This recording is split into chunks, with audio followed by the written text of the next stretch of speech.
Hello and welcome to कहिए जनाब। आज हमारे साथ हैं एक्सक्लूसिवली डॉक्टर सुब्रमण्यम स्वामी। डॉक्टर स्वामी पिछली बार जब कहिए जनाब में आए थे उन्होंने वादा किया था कि 2G घोटाले में राजा को जेल भेजेंगे। आज राजा जेल में है। चलिए पता करते हैं डॉक्टर स्वामी आगे जाके क्या करने वाले हैं। Welcome to the show. जनहित के रक्षक, पब्लिक वॉरियर, 2G स्कैम में आपने और प्रशांत भूषण ने वो किया जो सरकार CBI नहीं कर पाई। राजा अरेस्ट हो गए, आगे क्या?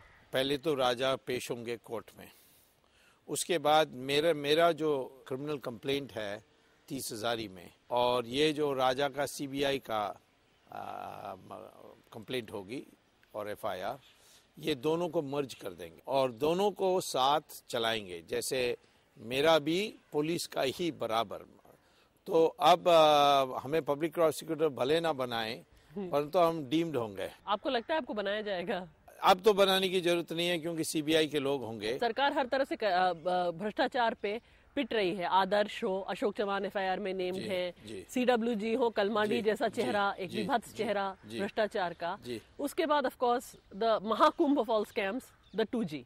तो लेकिन इन महाराजाओं का आखिर होगा, क्योंकि देश की जनता देखती है हाई प्रोफाइल अरेस्ट होते हैं, देखिए सालों बीत जाते हैं। वो पुरानी बात को दोबारा लोग दोहराते रहते हैं। पहले तो कह रहे थे कुछ नहीं होने वाला है क्योंकि करुणानिधि सरकार गिरा देगा और उस डर में वो नहीं कर सकते, और बाद में कुछ होने लगा।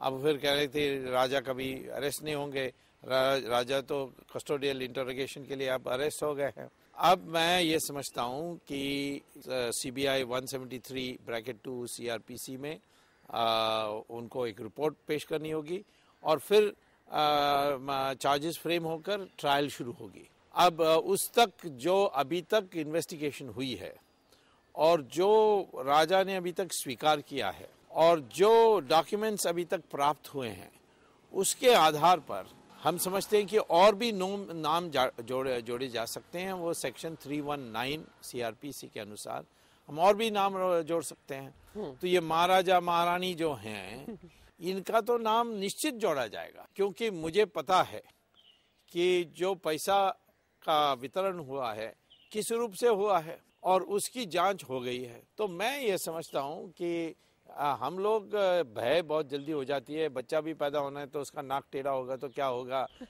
उसकी कौन शादी करेगा, ये चिंता हम बहुत जल्दी कर देते हैं।